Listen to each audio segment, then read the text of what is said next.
plantear algunos conceptos modernos o más bien conceptos recientemente aclarados. No son exactamente modernos algunos de esos conceptos, pero sí es reciente que se definió como lo hacen en la actualidad. Miren, para hablar de boca y de fauces, hay un hueso en particular que me gustaría repasar, así como para nariz etmoides y para órbita, por ejemplo, es el esfenoides. Aquí el hueso que vale la pena comentar es la mandíbula. La mandíbula tiene una estructura muy simple para su descripción, cuando menos para el médico. En esencia tiene una porción central que es el arco mandibular o cuerpo, repito, arco mandibular o cuerpo, y además de esto cuenta con dos ramas de la mandíbula.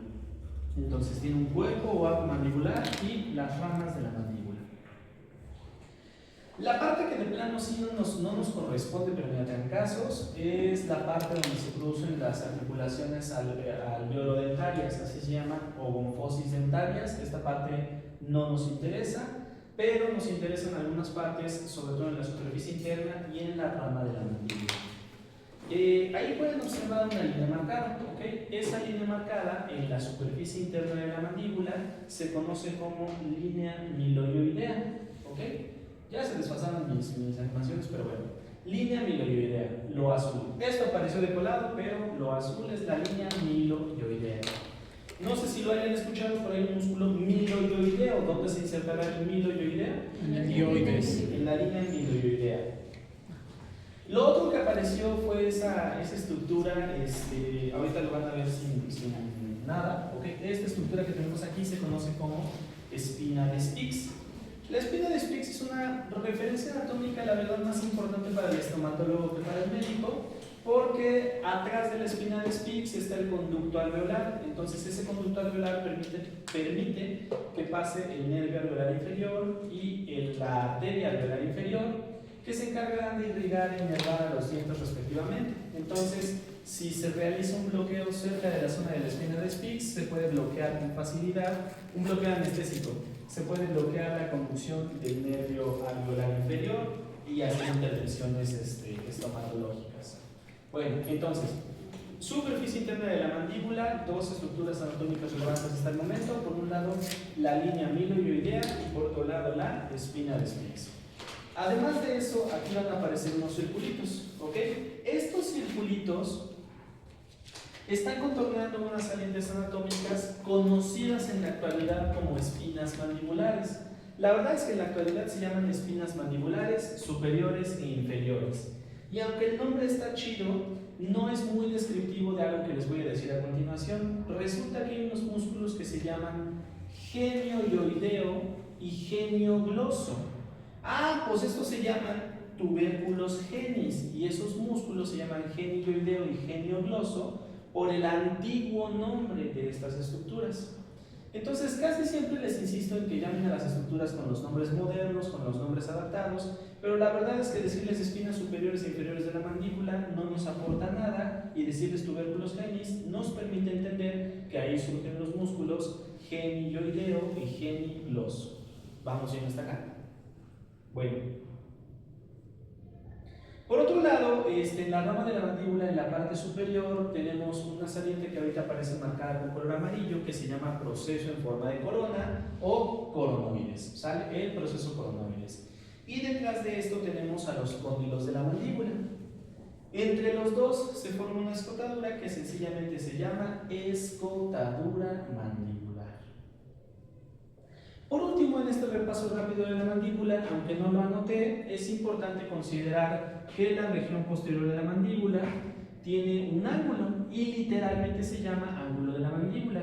Lo repito porque es una región anatómica que continuamente voy a estar mencionando y pues es necesario que sepamos a qué me estoy refiriendo, ¿sale? Aquí está el ángulo de la mandíbula.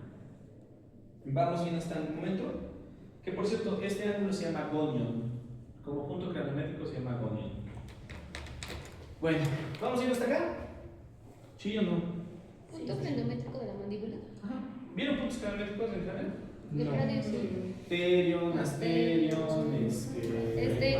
Asterion, acantion, nation, no, vemos el nation. Bueno,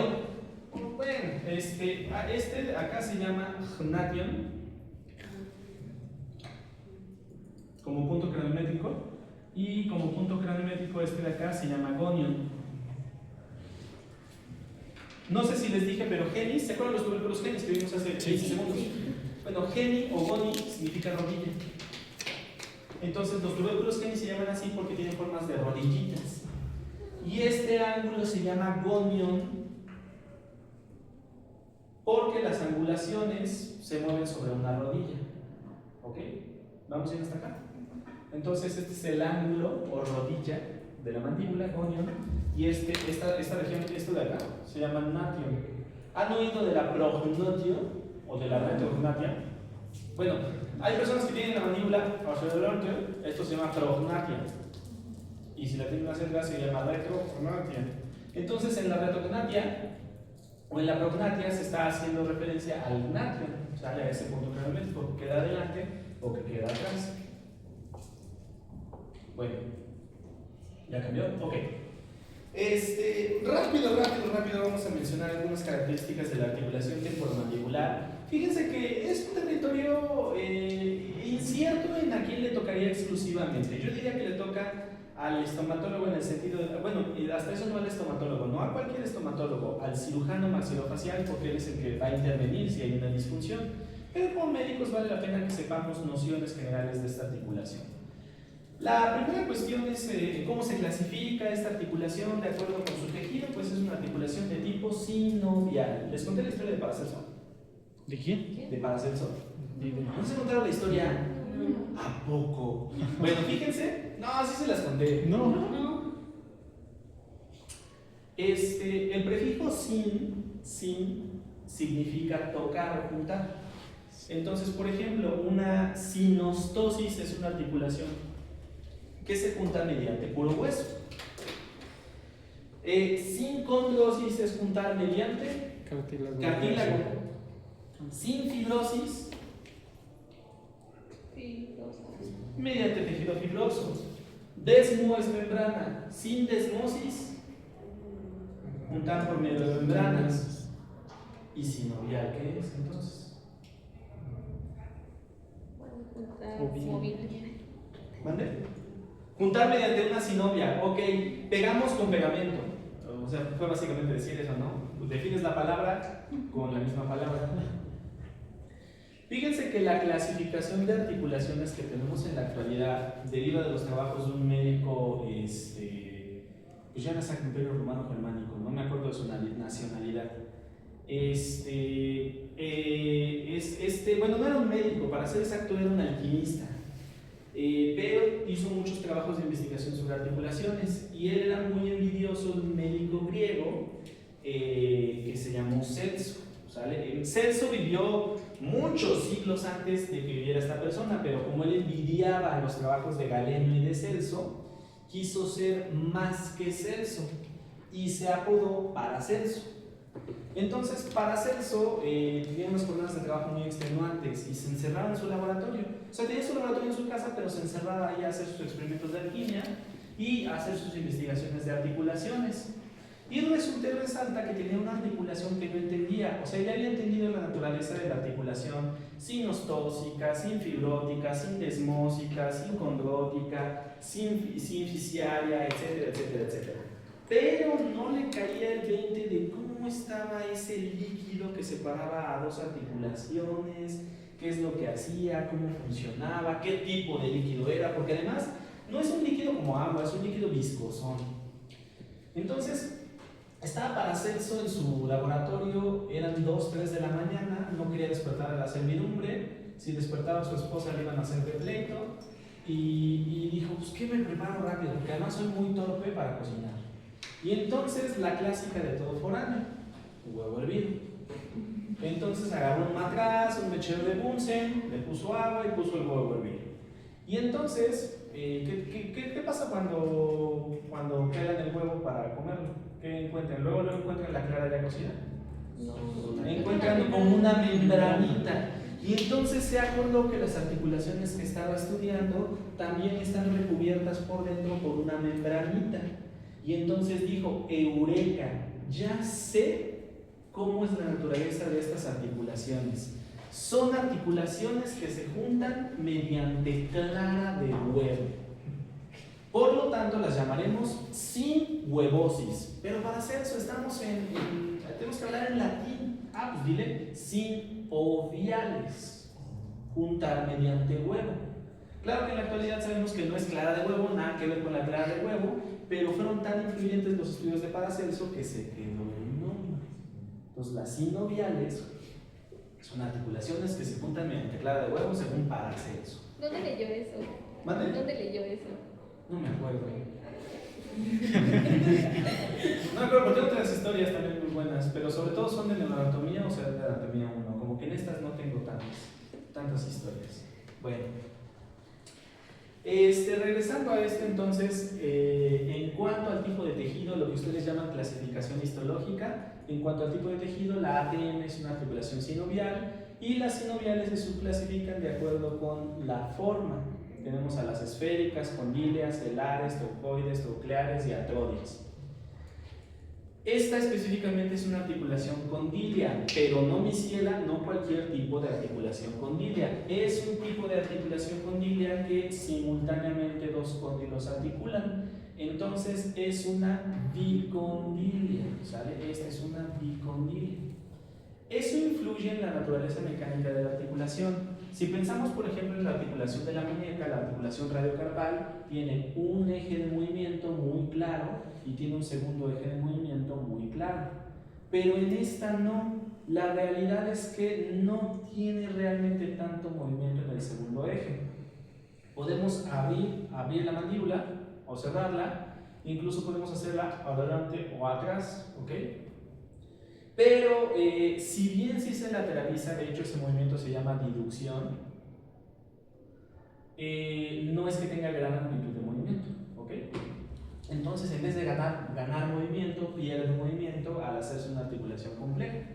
Y encima de todo tiene otra característica que ahorita les voy a comentar. Por su amplitud de movimiento se clasifica como diartrosis. Vamos bien hasta acá, ¿sí? Hace rato les pregunté y se hicieron pato, pero vamos a confiar en ustedes.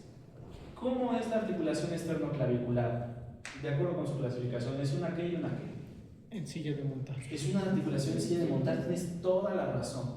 Y es una articulación de tipo diartrosis, pero resulta y resalta que aunque por su forma es una articulación en silla de montar y debería de tener solo dos ejes de movimiento, por sus características es una articulación con tres ejes de movimiento.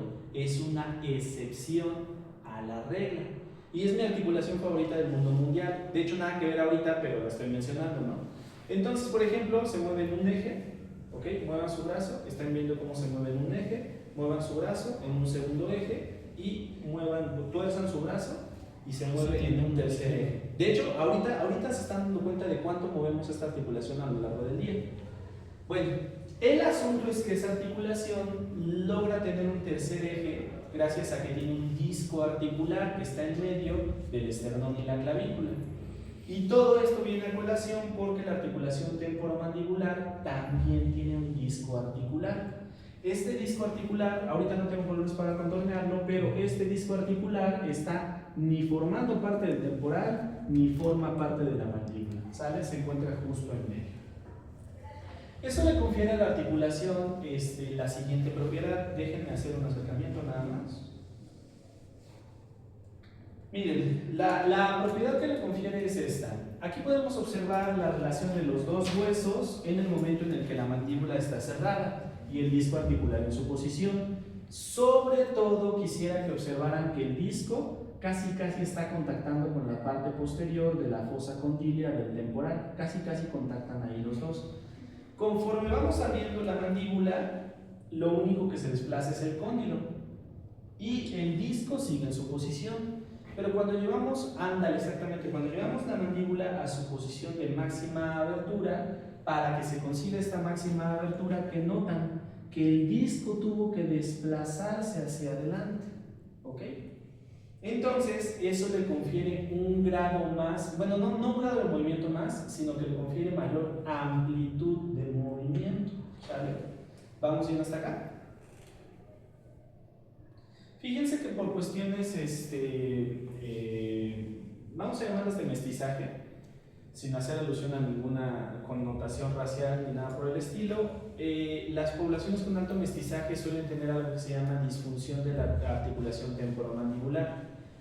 No sé si a ustedes les pasa, pero en este momento, si colocan sus dedos aquí y empiezan a abrir y cerrar, y alguna cruje, probablemente esa de las dos articulaciones, o si las dos crujen las dos, tenga disfunción de la articulación temporomandibular, no debería de estar crujiendo. Ya dejen de hacerlo porque les va a doler. También si hacen diducción, les cruje, probablemente tengan disfunción. ¿Cuál es el asunto? La teoría dice que en las poblaciones mestizas, algunas enfermedades como miopía o como disfunción de la articulación temporomandibular o como que te sale el tercer molar y te enchueca toda la dentadura, tienen que ver con la disparidad entre los genes que determinan el tamaño de una cosa y la estructura que la complementa. Por ejemplo, voy a simplificar mucho el concepto: genes de una mandíbula grandota con un temporal chiquito no embonan bien y entonces eso genera la disfunción de la articulación temporomandibular. Genes de dientesotes grandotes con una mandíbula chiquita, no cabe la dentadura dentro de esa mandibulita y se enchuecan cuando sale el tercer molar. ¿Vamos bien hasta acá? Son ejemplos y se atribuyen parcialmente a altos mestizajes. ¿Vamos bien hasta acá? Bueno, ahora rápidamente también vamos a mencionar a los elementos que refuerzan esta articulación, pero antes de hablar de los elementos de esta articulación, quisiera que recordaran que toda articulación sinovial tiene 4 a 5 componentes clásicos, siendo el primero de ellos la presencia del líquido sinovial. Además, estos están delimitados herméticamente por una membrana sinovial que además lo produce y lo reabsorbe. Después de la membrana sinovial, el tercer elemento es la cápsula fibrosa articular que contornea y estabiliza parcialmente la articulación. Entonces, 3 elementos. Después de esto tenemos el recubrimiento de las superficies articulares por medio de un cartílago articular de tipo hialino. Y el quinto elemento que observamos en esta imagen es un menisco largo rodete que está adaptando las superficies articulares. Aquí podemos observarlo en forma de menisco articular. Entonces ya tenemos 5 de los elementos clásicos de una sinovial, pero pues toda sinovial suele tener ligamentos que la estabilizan, salen ligamentos que la estabilizan. En este caso nos concentramos en una articulación temporomandibular izquierda. Lo primero que observamos o que voy a marcar es la cápsula articular, sale la cápsula articular. Entonces, esto de aquí es cápsula articular, sale cápsula, cápsula, cápsula articular. Se ve incompleta porque está tapada por un ligamento que ahorita vamos a ver. ¿Hasta ahorita vamos bien? Bueno, este ligamento que podemos observar y que ahorita voy a marcar o delimitar con color negro es el ligamento colateral, así se llama, ligamento colateral mandibular. Colateral mandibular. Lo he encontrado en algunos libros como lateral mandibular, pero su nombre correcto es colateral mandibular. ¿Vamos en este momento? Bueno. ¿Se acuerdan cómo se llama esta saliente anatómica presente en el hueso temporal? Esta que está aquí, esta que está aquí, ¿cómo se llama? Apófisis o proceso.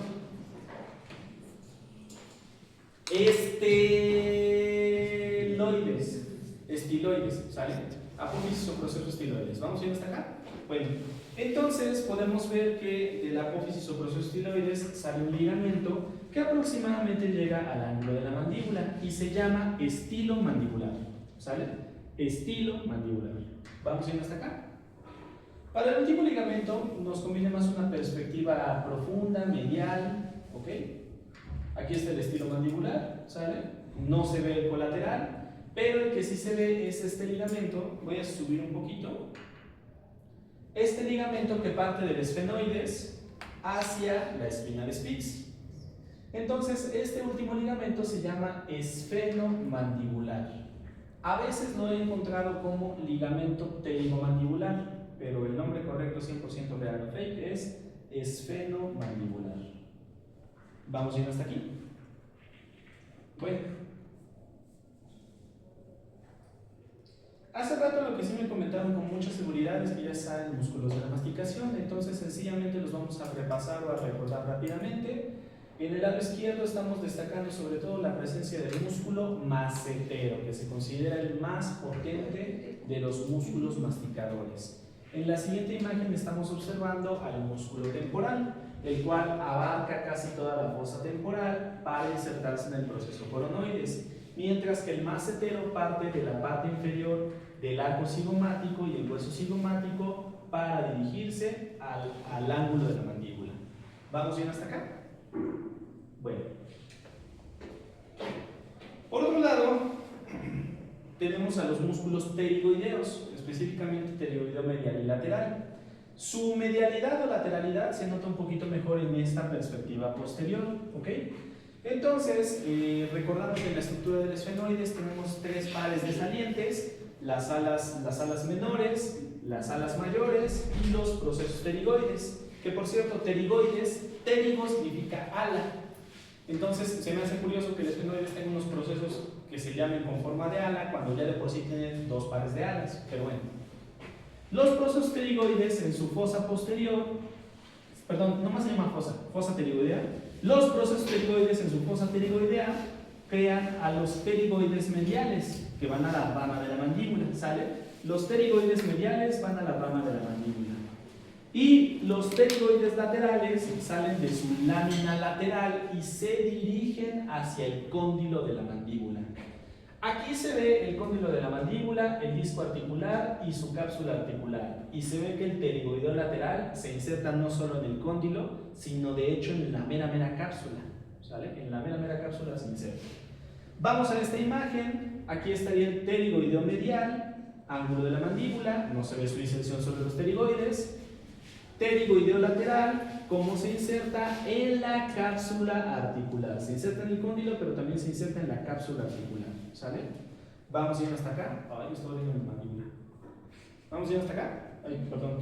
Vamos bien hasta acá. Sale. Repasando esto, ahora sí vamos al concepto de la cavidad oral. Miren, la cavidad oral,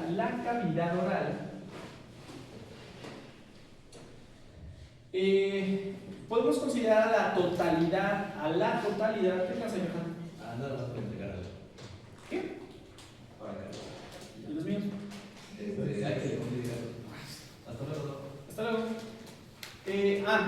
A la cavidad oral la podemos considerar completita como una gran cavidad oral, ¿sale? Completas todas las estructuras atribuidas a la boca pertenecerían a la gran cavidad oral y esta se subdivide en un vestíbulo oral y en una cavidad oral propiamente dicha.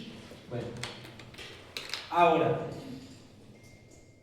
¿qué separa al vestíbulo oral de la cavidad oral? Lo separa un arco que tiene ¿qué? Dientes y encías. ¿Sale? Entonces, el vestíbulo es dentro de la boca lo que está por fuera, superficial, a los dientes y a las encías. ¿Sale? Y por otro lado, la cavidad oral propiamente dicha es todo lo que queda profundo con respecto a los dientes y las encías. ¿Vamos bien hasta acá? Dirán ustedes,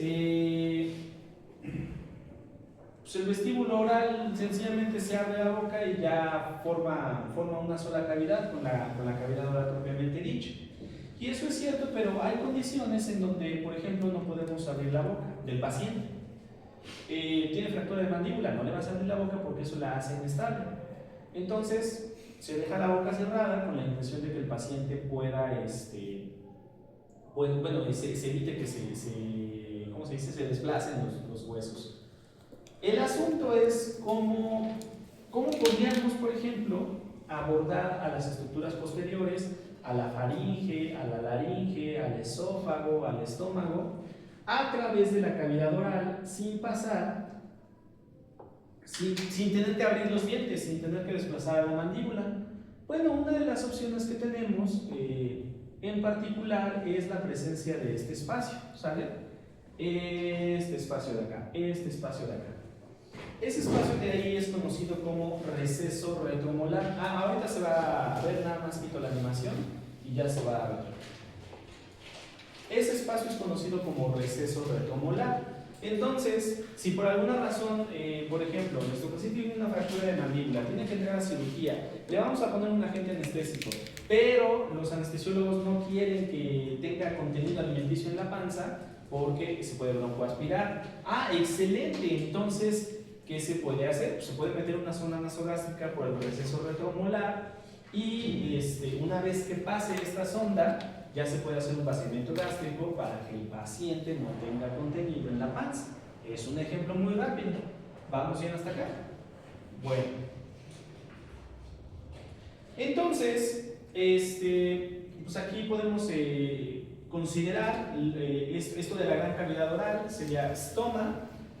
La estoma tiene la cavidad oral, la gran cavidad oral, y esta gran cavidad oral se divide en vestíbulo y cavidad oral propiamente dicha, ¿sale? Vestíbulo y cavidad oral propiamente dicha. Ahorita les digo que es la rima oris, ¿sale? Cavidad oral propiamente dicha y vestíbulo. ¿Vamos bien hasta acá? Bueno. Este es un extracto que tomé de la terminología anatómica internacional y lo tomé con dos propósitos. Primero, mostrarles que la gran cavidad oral se divide en cavidad oral propiamente dicha y vestíbulo. Pero además de eso, lo tomé con otro propósito, y ese otro propósito es que ustedes vean cómo se organizan los contenidos acá para justificar lo que voy a decir a continuación. Pues aquí vemos con letras grandotas a la estructura primaria, sistema digestivo. Después con letras negritas en el sentido de que están gruesas, y un fondo negro a una estructura secundaria. Después con un fondo gris a una estructura terciaria, y después con un fondo blanco y letras no negritas a la estructura cuaternaria. ¿Ok? En realidad no se llaman así, pero esto quiere decir que esta estructura es subordinada a esta. Esta estructura es subordinada de esta. Esta estructura es subordinada de esta. ¿Se entiende, verdad? Y por otro lado, ya lo último que quiero llegar es a que estas estructuras están en la misma categoría, porque son gruesas y con un fondo negro. ¿Vamos a ir hasta acá? Entonces, dentro del sistema digestivo, la primera parte es estoma, que sería la boca completota, pero hay otra estructura que está en la misma categoría del estoma o de la faringe, que son las fauces. Las fauces es una región que cotidianamente se considera parte de la boca. ¿Qué estamos observando? Que las fauces es otro espacio, otra cavidad independiente de la boca. Digamos que en la misma categoría de la boca o de la faringe. ¿Vamos a ir hasta acá? Es súper simple, es súper simplona la fauce, pero aún así es importante enfatizar que sería algo independiente. Bueno, vamos a hablar de los límites de la gran cavidad oral, y ahorita que lleguemos al límite posterior, justamente vamos a hablar de fauces. Para explicar más fácil a la cavidad oral, podemos concebirla como este salón. ¿Sale? Este salón tiene una pared anterior, una posterior, una del lado izquierdo, una del lado derecho, un techo y un piso. Se acabó. Entonces, la gran cavidad oral tiene una pared lateral izquierda, lateral derecha, posterior, anterior, techo y piso. Se acabó. ¿Vamos bien hasta acá? Bueno. Entonces, yo sé que suena contraintuitivo, pero lo hago con la intención de que no se les olvide que la fauce es una región independiente. Vamos a hablar de la pared posterior. Primero vamos a hablar de la pared posterior de la boca. Bueno, aquí lo que podemos observar primero que nada es la aparición con una línea amarilla de un pliegue, o remarqué, mejor dicho, con esta línea amarilla, un pliegue. ¿Ya lo vieron? ¿Ya lo vieron? ¿Ya lo vieron? ¿Ya lo vieron? ¿Sí lo vieron? ¿Y ahora? ¿Y ahora? Perfecto, sale. Entonces, ese pliegue va del paladar, esto de aquí arriba se llama paladar, ahorita lo abordamos con un poquito más de detalle, pero va del paladar al paladar, del paladar a la lengua. Entonces, ¿cómo le llamarían? Glosopalatino. Me encantó, nada más cámbiale de nombre, de orden. Tú dijiste glosopalatino, entonces Palatogloso. palatogloso, sale palatogloso. Pliegue palatogloso. Bueno, parece algo insignificante, pero es súper importante. ¿Por qué? Porque el pliegue palatogloso nos está indicando.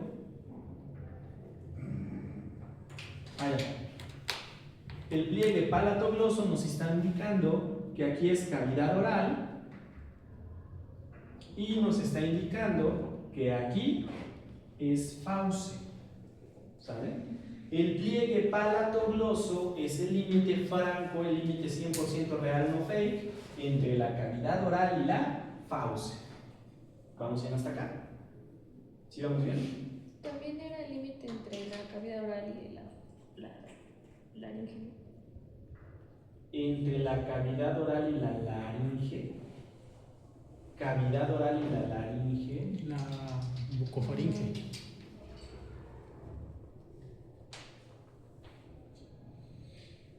En el estilo clásico, donde la fauce se considera o parte de la cavidad oral o parte de la faringe, sí se le llega a mencionar como límite, ¿sale? Considerando que la fauce no sea un espacio independiente.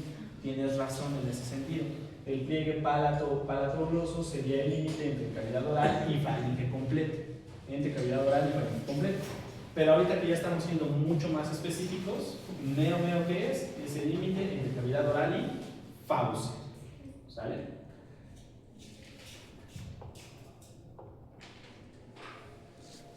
Y por otro lado, ese que está marcado en azul va del paladar a la faringe, como lo llamarían. Por la misma lógica, si el que va de paladar a lengua es palatogloso, el que va de paladar a faringe es. Palatofaringeo. Exacto, palatofaringeo, ¿sale? El azul es palatofaringeo y el amarillo es palatogloso. El azul, ahora sí, 100% real, no fake, es el límite entre fauce y faringe. Ahora sí, ¿sale? Fauce y faringe. ¿Vamos bien hasta aquí?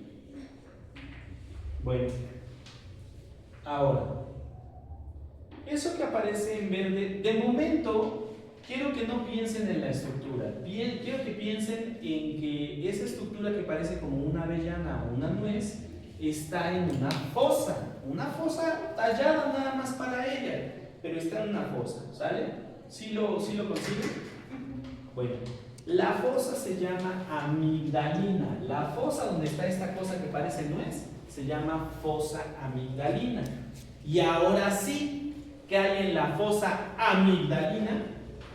La amígdala o tónsila palatina, ¿sale? Amígdala o tónsila palatina. ¿Vamos bien hasta acá?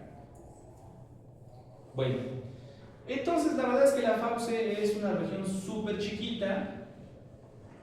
Su límite con la cavidad oral sería el pliegue palatogloso, su límite con la cavidad faríngea sería el pliegue palatofaríngeo. ¿Y qué hay en la fauce? Además de que se estrecha, tenemos a la amígdala palatina y a la fosa amigdalina. Y se acabó la fauce. ¿Vamos bien hasta acá? Bueno. Repito, estoy hablando de fauce, estoy hablando de una pequeña cavidad o un pequeño espacio anatómico y aproveché que estábamos hablando de pared posterior de la boca para hablar de fauce. Bueno. ¿Es el vestíbulo a la faringe? El vestíbulo de la faringe, espérame, déjame ver. El vestíbulo de la faringe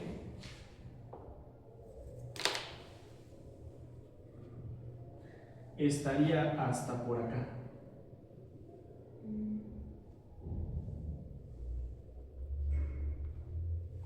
¿Sale? Voy a cambiar la imagen, bueno, primero que nada, ¿puedo borrar esto? ¿Sale? Voy a cambiar la imagen para que quede un poquito más claro. Creo que no las traigo en boca, pero ahora tengo abierta la de faringe. Sí, espérame tantito. Esto es faringe, esto que estamos viendo es faringe, que es el siguiente tema después de boca. Bueno, esto que estamos viendo es faringe. ¿Cómo la estamos viendo? Desde atrás. Al momento de observar desde atrás algunas cosas que espero que ya reconozcamos. Coanas, que son las aberturas posteriores de la nariz. Y luego de esto, ¿qué color usé hace rato para los pliegues palatofaringeos? ¿Azul? Azul así rey, ¿no? Así ya mueren los ojos. Ok. Estos serían los pliegues palatofaringeos. ¿Sale? Vamos a ir hasta acá. Y con color rojo puse vestíbulo, ¿verdad? Vestíbulo. Con la epiglotis en esa posición, vestíbulo llegaría abarcando todo esto e incluso un poquito más abajo. ¿Sale? Vamos yendo hasta acá. Con la epiglotis en esa posición, hasta ahí llegaría el vestíbulo laríngeo. Vamos a ir hasta acá. ¿Sí? ¿Ya quedó mejor? Más preciso y conciso. Vale.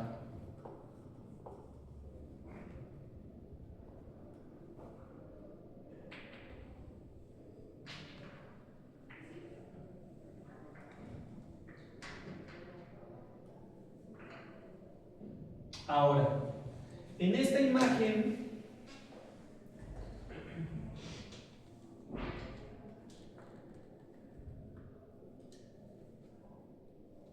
nada más déjenme checar algo.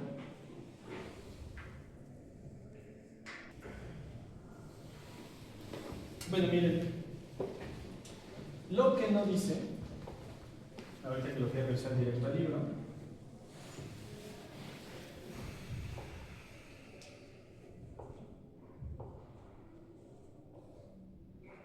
es que el pliegue llegaría hasta acá. ¿Vamos a esta imagen? ¿Sí?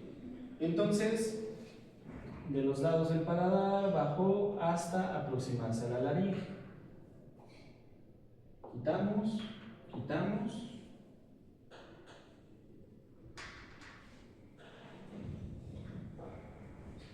Y ahora sí es congruente con... Ay, bueno. Ya me quito. Y ahora sí es congruente con esto. Vamos a ir hasta acá. ¿Sale? Lo que me quedó al final de duda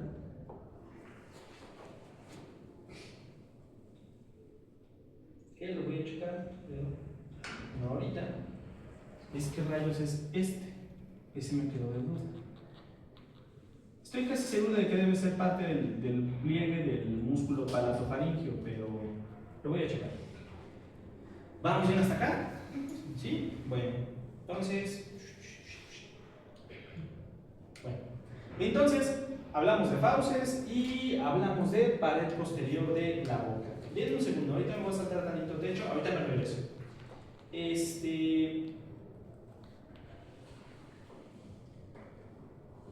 Específicamente como los pliegues, repito, como los pliegues palatoglosos, ¿sale? Los pliegues palatoglosos ahorita mismo los voy a remarcar con color amarillo. Como los pliegues palatoglosos, se nota que es diferente amarillo, ¿no? Bueno, como los pliegues palatoglosos estrechan a la cavidad oral, a ese espacio entre los pliegues palatoglosos se le llama istmo de las fauces. La palabra istmo hace referencia a una porción estrechada, ¿ok? Entonces es la porción más estrecha de las fauces. ¿Vamos bien hasta acá? Entonces, podemos manejar el límite de la boca con respecto a la fauce simplemente por referir a los pliegues, o en términos generales hablamos de istmo de las fauces. ¿Vamos bien hasta acá? Sale.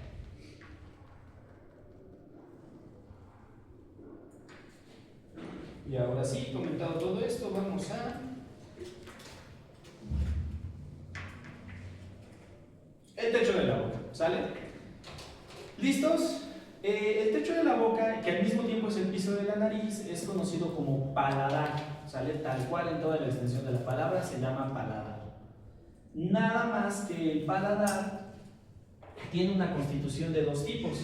Lo que está contenido dentro de las líneas de color azul es el paladar óseo, dentro de las líneas de color azul.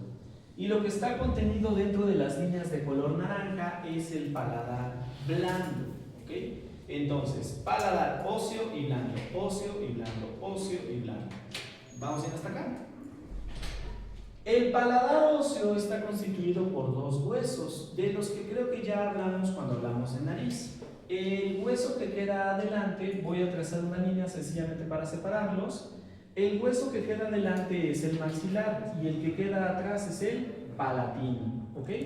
Entonces, por delante es el proceso palatino del maxilar, así se llama este cacho. ¿Ok? Y la parte de atrás la genera la lámina horizontal del palatino. ¿Vamos bien hasta acá? Paladar óseo, ¿qué huesos la conforman? ¿Qué huesos? Así nomás huesos. El maxilar y el palatino. El maxilar y el palatino. Ahora, en concreto en el maxilar, ¿qué parte del maxilar forma el paladar óseo? El proceso palatino. Y en el caso del palatino, ¿qué parte forma al paladar óseo? La lámina del palatino. La lámina transversa o... No, es que el palatino está hecho de dos láminas, la lámina vertical y la horizontal. Entonces la horizontal es la que contribuye a formar el paladar. Y el paladar blando está formado por músculos. Por el momento no nos vamos a meter con todos los músculos del paladar, pero está formado por músculos. ¿Sale? El paladar blando tiene la función de evitar que cuando pasa el contenido alimenticio se vaya hacia la cavidad nasal. ¿Vamos bien hasta acá? Es decir, también tenemos que evitar que el alimento no solo se vaya a la vía aérea inferior, sino también que se vaya hacia la cavidad nasal e indirectamente también al oído. Más adelante lo veremos. Bueno, ¿dudas o preguntas hasta ahorita? Bueno, el paladar tiene una porción pendulante que se conoce como úvula, ¿sale? Básicamente aquí lo que hay son músculos.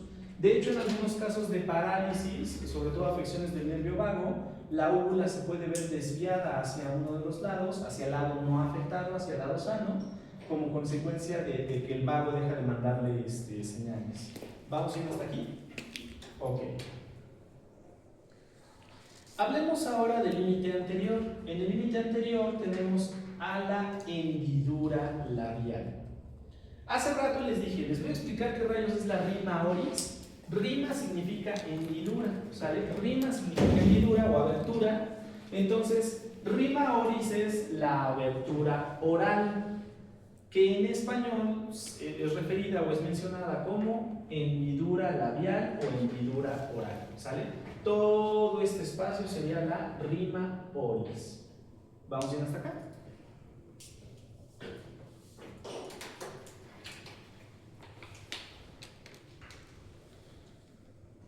Bueno, esto fue lo que vimos hace rato, dismo de las fauces. Entonces, hemos hablado de los límites posteriores, del techo y del límite anterior, que sería la hendidura oral. Vamos a hablar del piso, ¿sale? Vamos a hablar del piso de la boca. Si yo les digo cuál es el piso de la boca, ¿qué es lo más natural que ustedes contestarían? La lengua. La lengua. Pero la lengua resulta que no está no es el piso de la boca, está en la boca. El piso de la boca está formado por un músculo, ¿sale? Un músculo.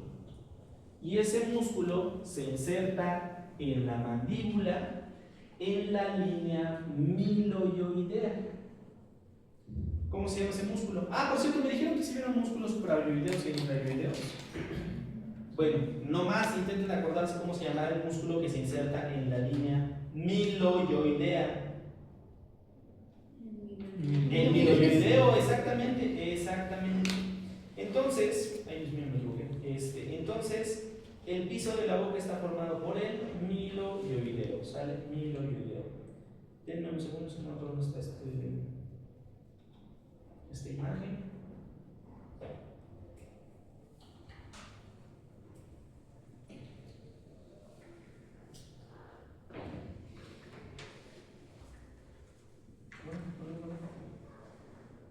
No, pues, ahí está.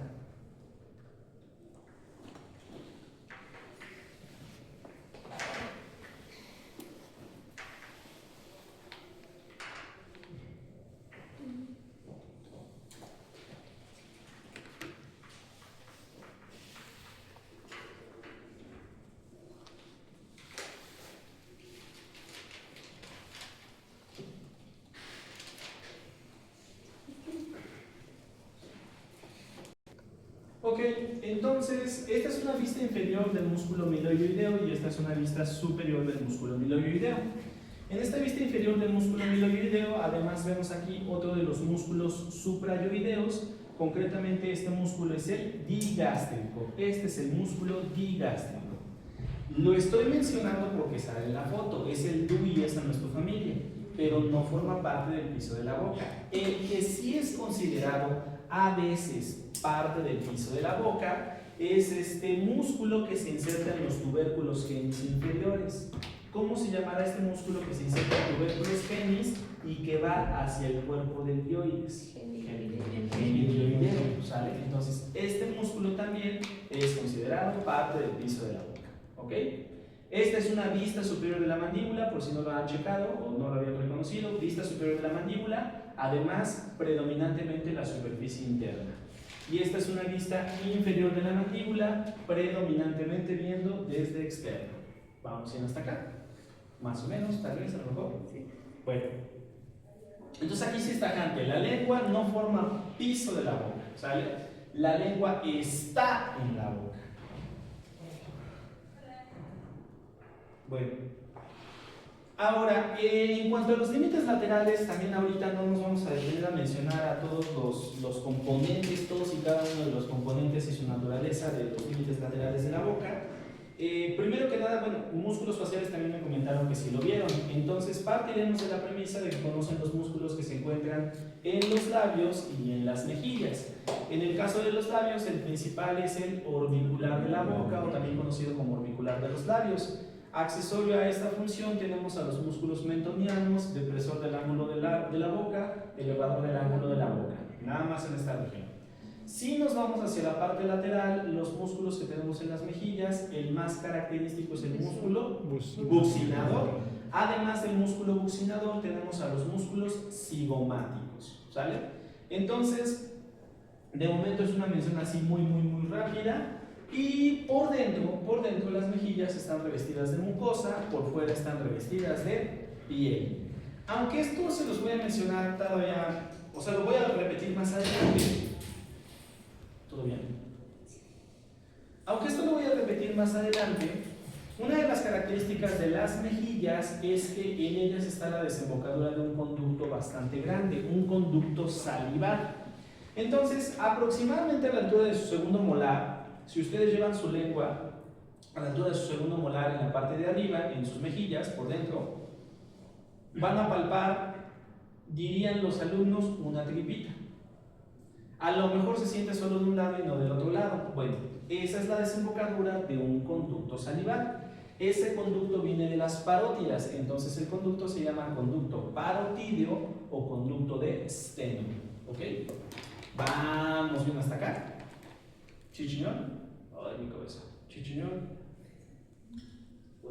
Bueno, entonces ya hablamos de pared anterior, pared posterior, techo, piso y paredes laterales. Entonces, de momento hemos terminado con la delimitación de la cavidad oral.